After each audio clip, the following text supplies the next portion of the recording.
few things that we will talk about today is, if Allah wills, we'll be able to show videos on how to, like, when one of our family member died, how to do, Salat al-Janaza, and I probably talk about that a little bit. And we'll also try to show, like, if possible, like video of, how, the ghusl of Janaza is done. Because again, this is something that every single one of us will have to deal with. And if we're not, death always come, it always come as, suddenly. Even for those that we know, okay, this person is really sick, they have chronic issues and stuff like that, they have end-stage issues. That the moment that they're gonna die is something that's unknown to us. And it's always still gonna catch us by, in shock and unexpectedly and all that. Right. So one thing, the issue around this is, number one, like I said, when we talk about, like, what are we supposed to do when, as far as, how do we do Salat al-Janaza? Because last week, I'm not going to go into all of that again. We heard from our Sheikh when he said, like, when one of your family member is dying, stay with them. Do not distort yourself from them. This is just a little recap. Stay with them. Do not move away from them. Do not be scared. Put them on a comfortable, surface.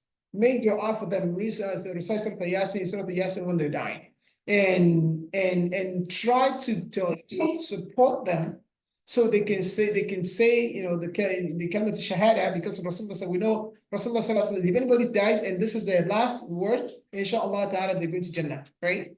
So these are the things we want to do for them. But other than that, when a family member dies, the first thing that we wanted to do is what? Is we want to make sure we give them the right.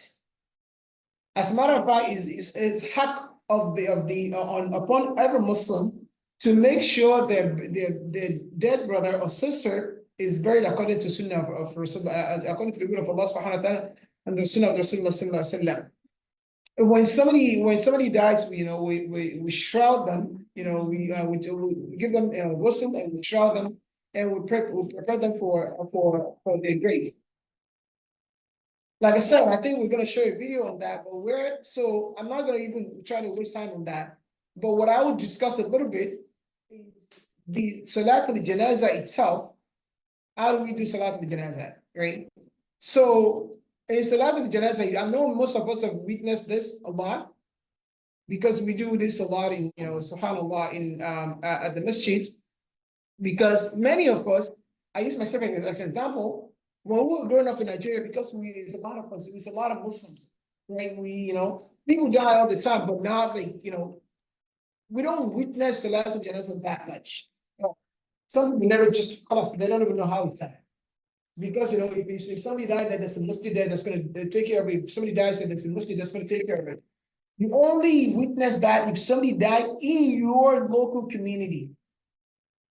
In contrast, here, because even though, like, alhamdulillah, we're in the triangle, we have a lot of Muslims, and one central place where if anybody dies, right, and we do Salat al-Janaza all the time.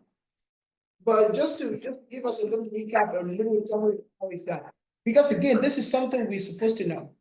SubhanAllah, if any of your parent dies, even as a young person who knows how to read the Quran, you have the right to be the one to actually make to make the salah on your parents. Of course, you can give the right to the imam and all of that if you will, but they will want you to do. They will still come to you person try to see if you can do it. So how better it is? Who's better to be, to make salah on your parents than you? Who's better to connect and to make sincere dua for that person who's dead than you, which parents is lying on that floor, right? So when we make Salat al-Janaza, of course, Salat al-Janaza is only like four takbirat, right? Number one, the first takbirah of Salat al-Janaza is when we say Allahu Akbar and we raise Surah al-Fatiha. And all of us know that we just say Allahu Akbar, it again. So that's one thing I wanted to mention also. Salat al-Janaza is a salat that's made all standing. It's not like any other salat that we make the salat, we do ruku and we do sujood. In Salat al-Janaza, we don't do you know, we don't do ruku or sujood or anything like that. And the first takbir, after the first takbir, we recite Alhamdulillah Rabbil Alameen to the end. Ar-Rahman Ar-Rahim, Surah Al-Fatiha to the end.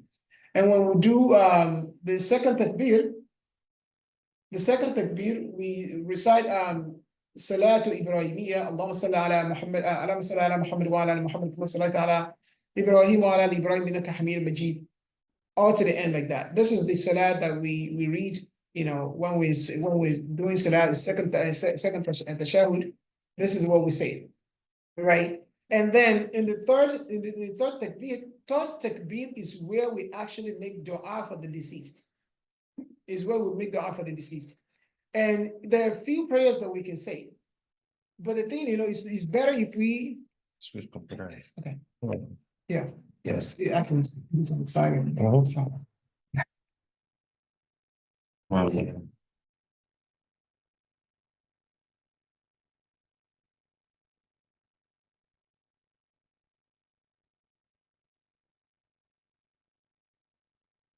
So this is okay with that. It's just Second, close it. Let's close that. Or reduce it. Yeah, your life, just continue. okay. And so the third takbir is where we make dua for the deceased. You know, and this dua is something we're supposed to learn. And okay, so the third takbir is where we're supposed to learn, we're supposed to learn this dua. But they will tell you, like, even if you don't know the dua, at least at the bare minimum, we're supposed to know to say Allahumma arhamuhu wa la maghfir lahu warhamhu. You know, we ask Allah subhanahu wa ta'ala to forgive. We ask Allah subhanahu wa ta'ala to forgive the dead and have mercy on them. And among the salah among the dua that we're supposed to read for the disease, this is from the Sunnah of Rasulullah sallallahu alaihi wasallam. The first one is we say, Allahumma ighfir lahu warhamhu. Like I said, you know, this is the bare minimum what you can say. Allahumma ighfir lahu warhamhu. Wa'afi wa'afu anhu. Wa'akrim nuzulahu. Wa'akrim nuzulahu. ووسع مدخله واغسله بالماء والثلج والبرد ونقيه من خطايا كما ينقى الثوب الأبيض من الدنس. Then after that, then we say وأبدله دائرا خيرا من داره وأهلا خيرا من أهله وزوجا خيرا من زوجه وأدخله الجنة وأعيذه من عذاب القبر وعذاب النار. Subhanallah, this is yeah. So this is the dua from the Prophet sallallahu alaihi wasallam, and the meaning of this is that we ask Allah, we say, oh Allah, forgive him and have mercy on him, and give him the strength and pardon him. Be generous to him and cause him to the entrance of his entrance to be white, and wash him with water and snow and hail. Cleanse him of his transgressions as white cloth is cleansed of stain, and give him an abode that is better than this home, and family better than his family, and wife better than his wife. Take him into paradise and protect him from the punishment of the grave and the punishment of the hellfire. Subhanallah. From what we've known, again, from what has been discussed with us, we will see that this dua, this particular dua of Rasulullah sallallahu alaihi wasallam, if we don't know anyone, we should know this one. Few lessons that we can take from this. We see that Allah Rasulullah sallallahu alaihi wasallam started with what? He says, Allahumma ighfir lahu warhamhu, meaning Allah, please forgive him and have mercy on him. This is something that's unique to us as Muslims, because we know every single soul that dies, there's no one that's better than us asking the forgiveness of Allah subhanahu wa ta'ala for them. Every single one of us, we have shortcomings. Every single one of us, we cannot say, oh, khalas, this person died, they're going straight to Jannah. Only Allah subhanahu wa ta'ala knows that. And Allah tells Rasulullah sallallahu alaihi wasallam about certain people that when they die, they go to Jannah. You know, we've all heard about the 10 that received the bishop, the good news, the glad tidings of Jannah before they even die, right? Among them is all the four Khulafa, you know, Abdurrahman bin Auf and people like that. But then the very first part of that dua say Allahumma ighfirlahu warhamhu. So we have to actually say, ask the mercy and forgiveness of Allah subhanahu wa ta'ala for our deceased. And and then towards the end of that, we ask Allah subhanahu wa ta'ala that Allah, please, why do we not want to die? We don't want to die, we want to stay in dunya. The nature of us want to stay in dunya because we're so attached to these worldly things. We're attached to our family, we're attached to our wealth, we're attached to every good things that we have going on for us. But in this dua, Rasulullah sallallahu alaihi wasallam in the sunnah understand this and make the dua. In that dua, it says, Allahumma wa abdilhu daran khayran min darihi. Allah, please grant him home that's better than his home. If Allah grants you home, if Allah grants you Jannah for Allah subhanahu, you even forget everything, nothing in dunya, and nothing of mercy, nothing of wealth, nothing of anything good that we can think of is compared to what Allah subhanahu wa ta'ala would give us in Jannah. Jannah is somewhere that is a place where no mind could think of the level of the mercy of enjoyment that's there. No eyes has ever seen anything like it. No ears have ever heard anything like it. So Rasulullah sallallahu alaihi wasallam said, and grant him household that's better than his own household. Meaning a spouse that's better than his spouse.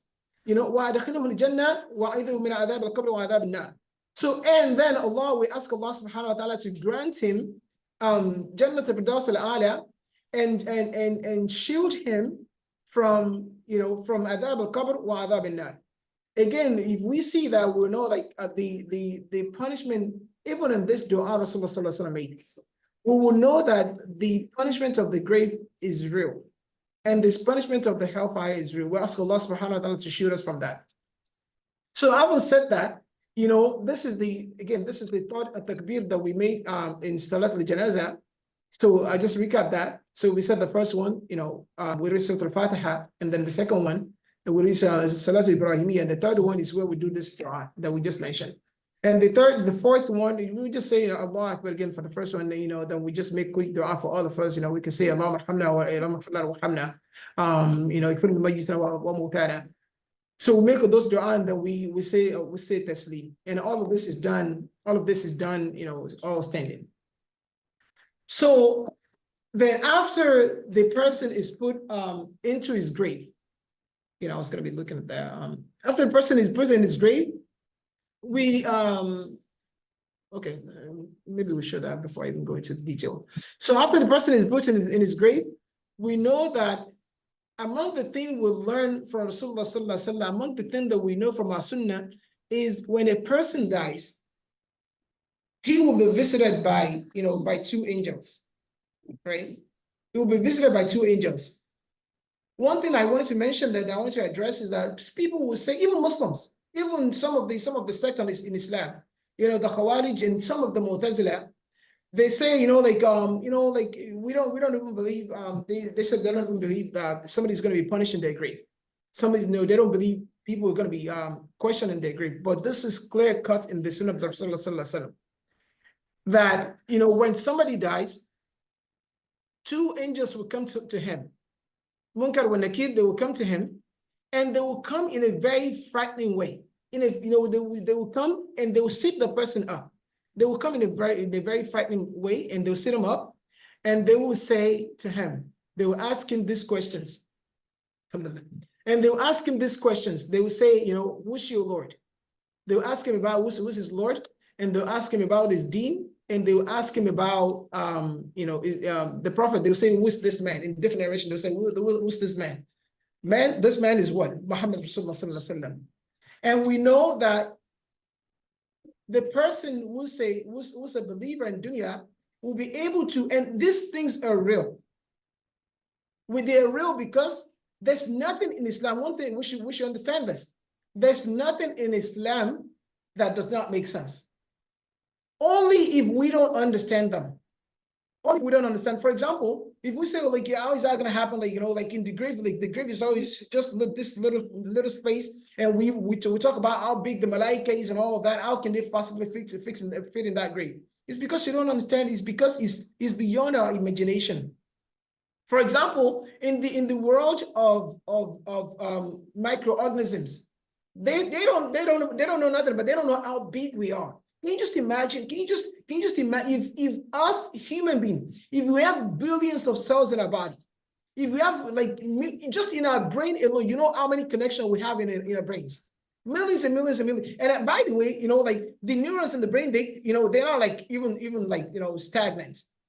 As we try to learn more things, we create more connections in our brains all the time. If now we all speak Yoruba, we speak, when we're learning English, our brains start to, first of all, it'll be like a little, of course, it come natural for some of us because our parents were speaking English and all of that, we understand. But when you're learning any new thing, that's the reason why in the beginning it will come like really, really hard. If you don't like math and you the first time you start calculus is the only thing you're gonna hate more than anything you hate. If you start learning, some weirdos like one of my cousins, she doesn't find anything to learn, but she wanted to learn Mandarin. Man, Mandarin is crazy hard. It's even harder than Chinese. So when she started, even what she hated most was that. I'm saying all of this to say, not everything. If we don't understand something, it doesn't make that thing doesn't make sense. So we're saying in the world of those microorganisms, billions and billions and billions of them. If one body of us, we can hold billions and billions of them on our body. To them, they think they're big. They think they're huge. Do you think would anybody understand, like, how can millions of us fit on somebody's finger? It won't make sense, right? When Allah subhanahu wa ta'ala, even in our creation, in the creation of human being, subhanallah, all of us are here now. We have people with light skin or dark skin, white people, black people, and tall, short, like slim and people, like thick and all of that. All of us, we started from something so minute that even your parents don't even have nothing. All they know is that they have, they have intimacy, they enjoy themselves, they have pleasure. We don't know like which one is going to become human. And by the way, all of this is in the Quran. Surah Al-Hajj, if you listen to Surah Al-Hajj, the first page, towards the bottom, Allah talks about all of this. Like we started with this minute cell. As a matter of fact, Allah created us from billions and billions. We were chosen. If you are here today, you're already a chosen one. Because like from that semen, from that sperm cell, you're not the only one. It's billions of you. Allah chose you to make you a human being.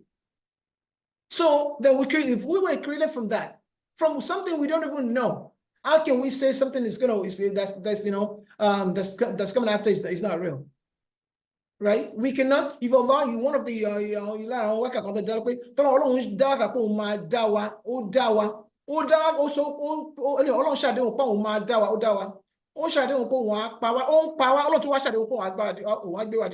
how's that possible? How is it possible that he created it in the first place? And it's normal for human beings to kind of like, to question something that's outside of their understanding. And we see this, it's just like the way that we question those things is what really matters. And we see this even among the Prophet of Allah subhanahu wa ta'ala, we see this. Examples. One example is, Surah Maryam, when Zakaria, he says he was asking Allah, he said, he was asking Allah subhanahu wa ta'ala for a son. And then when Allah promised him of a son, he says, when Allah promised him of a son, he said, so I'm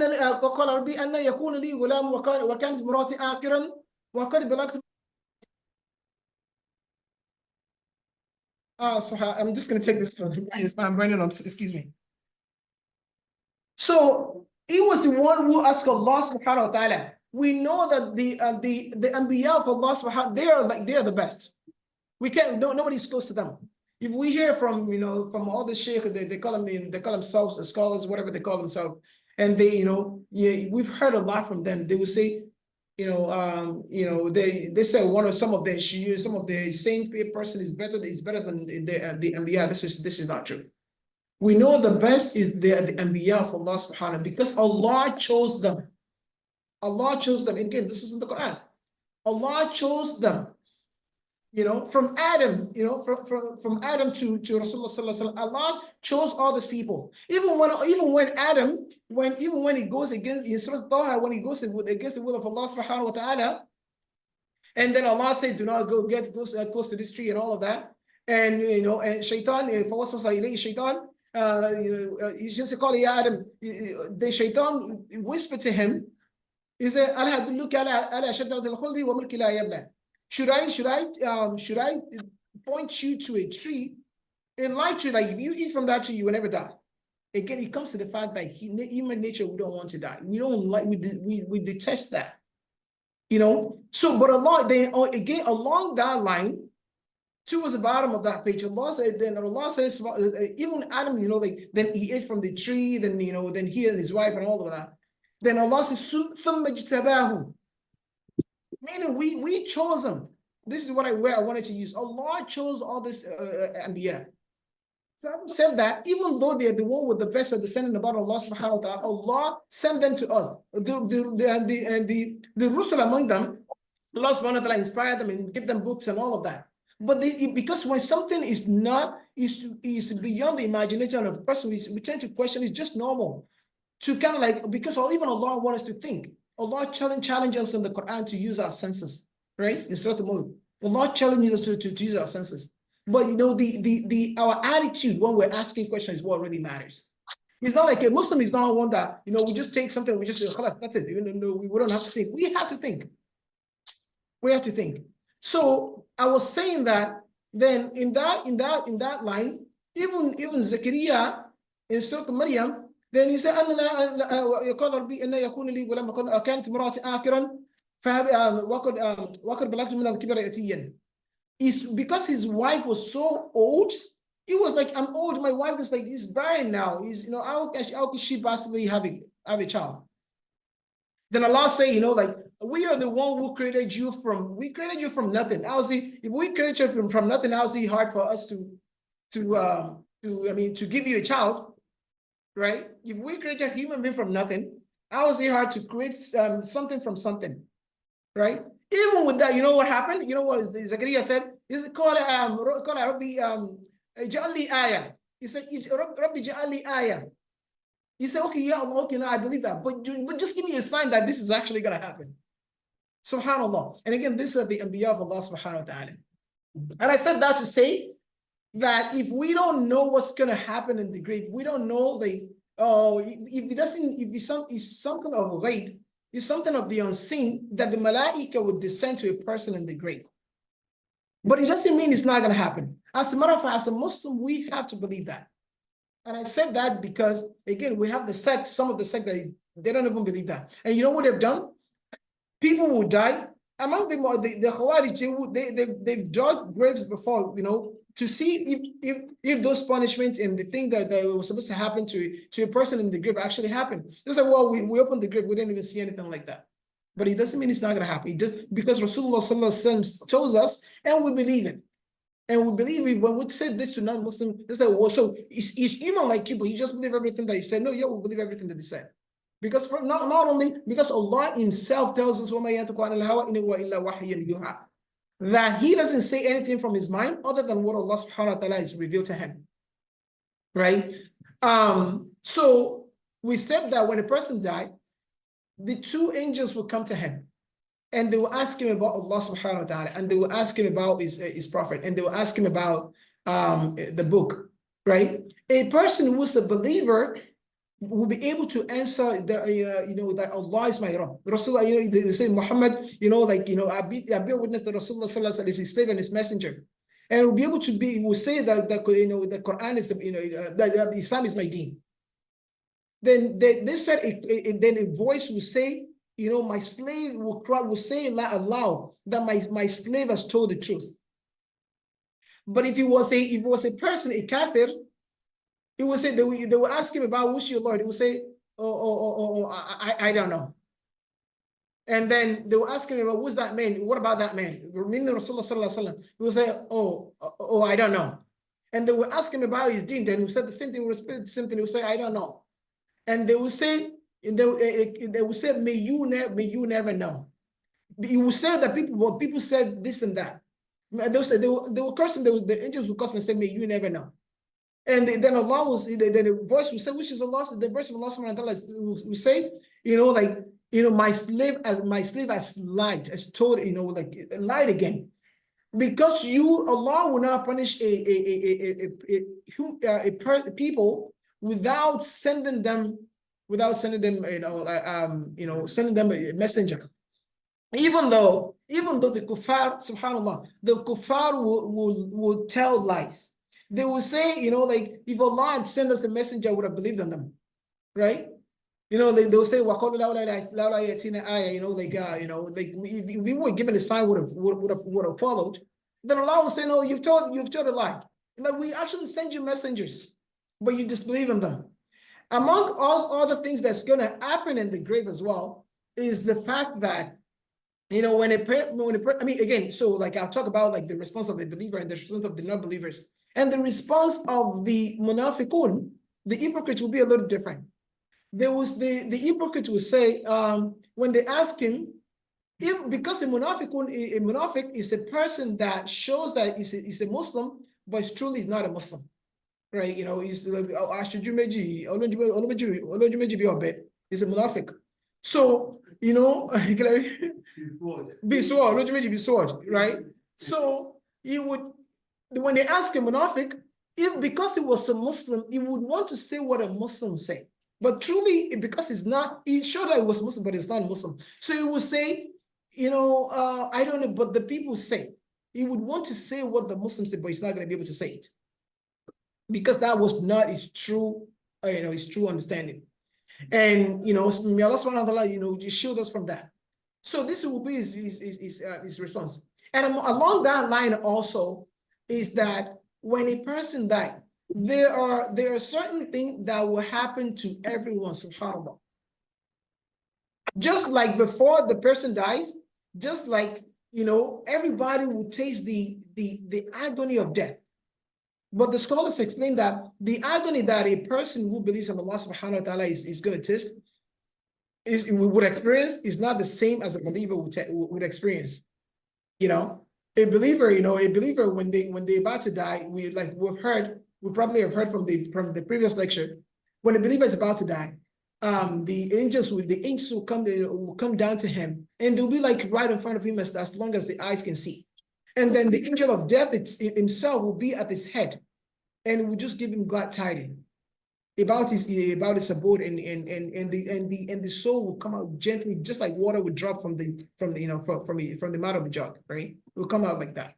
But if it was the other person, if it was a non-believer, the same thing would happen to him, and they will tell him to give up his soul. He will clinch. He want to clinch that soul because he knows he's in trouble, and they will yank it away from him. This is where the pain, the agony of a disbeliever is coming from. But the agony of a believer will be different than that. But everybody will feel the stupor, the sakarat, So sakarat is like is intoxication, right? It's a stupor. It's used like it's a stupor, and it's something that when it comes to you, it's actually used when somebody is intoxicated with something. Allah says in the Quran, they say, one ayah say, وَمَا هُمْ بِسُكَارَ, they will be acting like they're intoxicated, but they're actually not. وَلَكِنَّ عَذَابَ اللَّهِ شَدِيدٌ. But it's because the punishment of Allah subhanahu wa ta'ala is immense on them, it's intense for them. All right?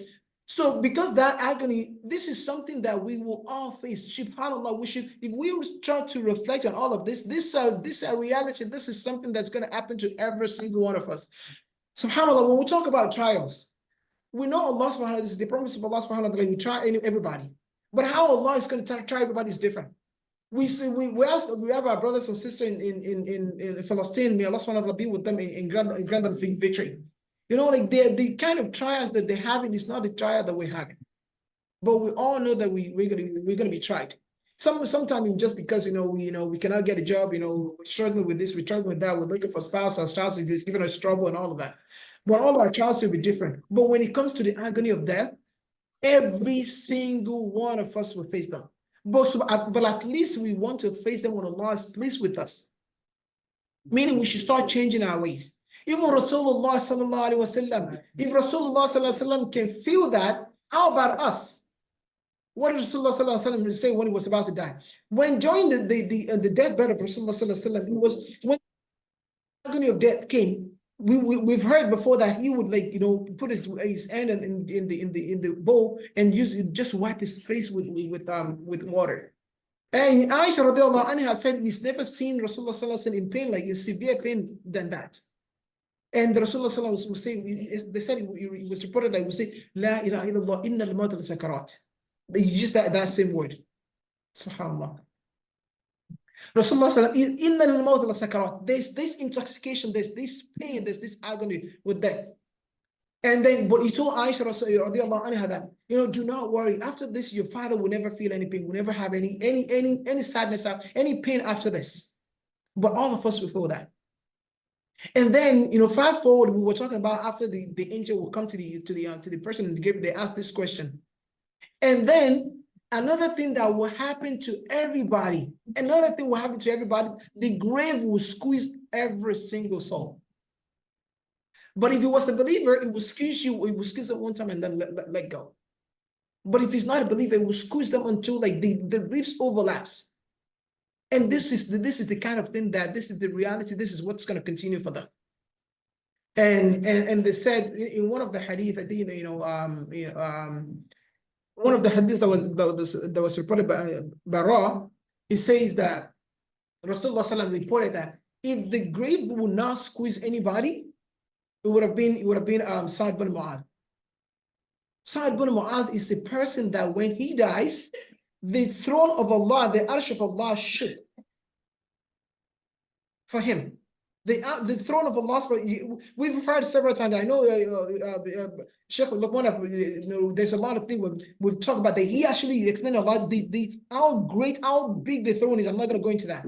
But the throne of Allah, the arsh of Allah subhanahu wa ta'ala shook when Sa'd bin Mu'adh died.